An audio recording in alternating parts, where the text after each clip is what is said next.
Қайырлы таң, құрметті менің оқырмандарым. Біз бүгін таңғы асқа омлет жасаймыз. Қазір сол омлеттің рецептімен сіздермен бөліскім келіп тұр. Әркім әрқалай жасайды. Сіздермен мен өзім қалай жасаймын балаларға, сонымен таныстырайын. Міне бұған бізге помидорымыз, пияз, мына жерге жусай, балғар бұрышы, тәтті бұрышы, содан кейін кабачок. Кабачоктың орнына сіздер колбаса, баклажан, кез келген қолдана берсеңіздер болады.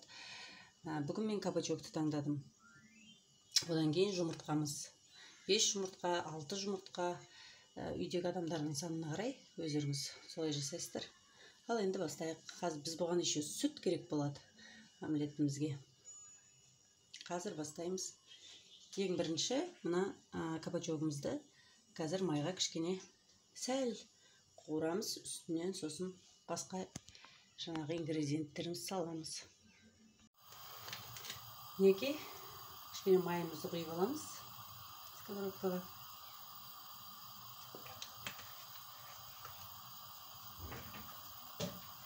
Енді осы майымыздың үстінен сәл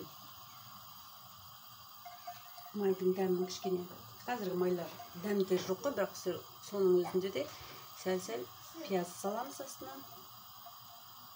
Оның үстінен кабачогымызды тізіп шығамыз. Кабачоктың орнына сіздер баклажан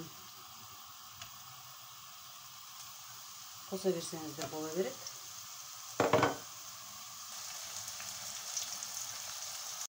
Неге осылай кішкене пияз салып, үстінен кабачогымызды салып, осылай сәл кішкене бәсең баяу отқа, сәл осылай қатты баяу емес, орташа отқа осылай қоямыз. Енді тез бұл дайын болған бұл.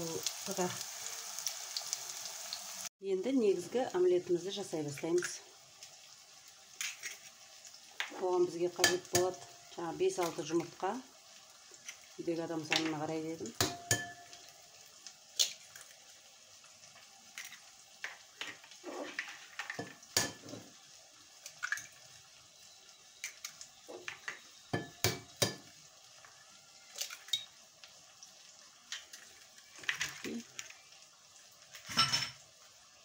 Тағы бір жұмыртқа қосып жіберейін. Көлемі кішірек екен. Сол себептен тағы бір жұмыртқа қосып жіберейін. Сонымен бізде 6 жұмыртқамен жасаймыз қазір. Енді осының үстінен кішкене тұзымызды саламыз.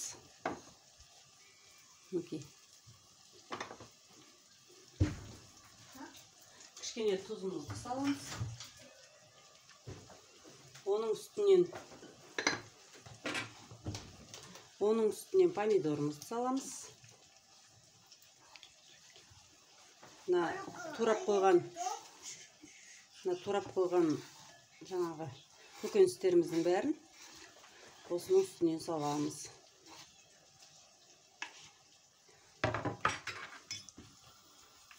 Енді бәрін жақсылап араластырамыз.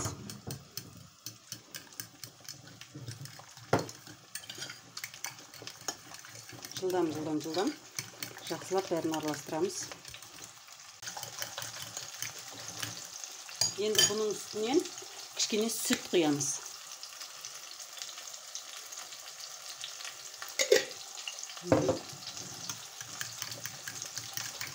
Кез келген сүт бола береді. Оны сүтті де қалауларыңызша құясыздар. Тағы кішкене қосып жіберейін.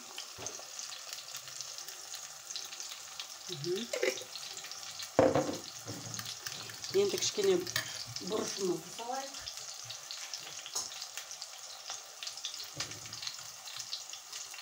Балаларға жасап жатсаңыздар, бұрыштың көлемін кішкене азайтсаңыздар болады. Бұрышымызды саламыз. Тағы да кішкене сүт қосқандықтан сәл-сәл тағы тұз қосайық. Өздеріңіз, мен көз мөлшерімен сала беремін тұзды.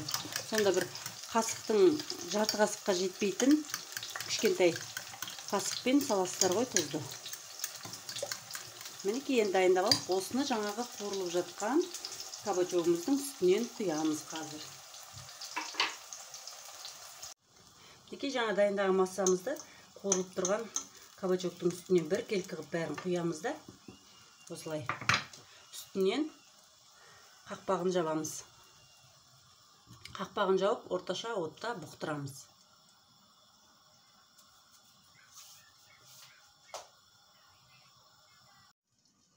Енді ашып көрейік. Қақпағын қалай болды екен? Міне. Қазір сіздерге көрсетемін жақыннан.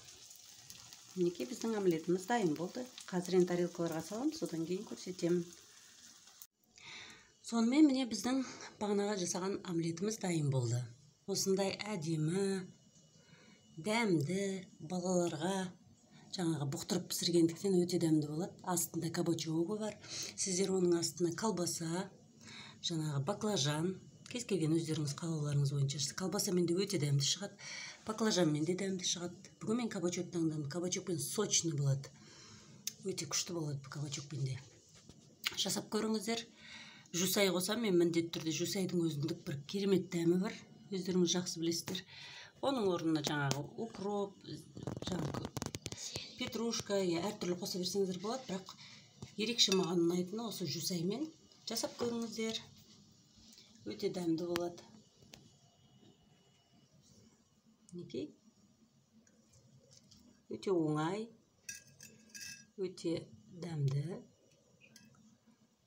керемет болып шығады. Астарыңыз дәмді болсын. Каналыма тіркелуді ұмытпаңыздар. Лайк басып ұнаса, комментарийға өз ойларыңызды, пікірлеріңізді жазып кетіңіздер.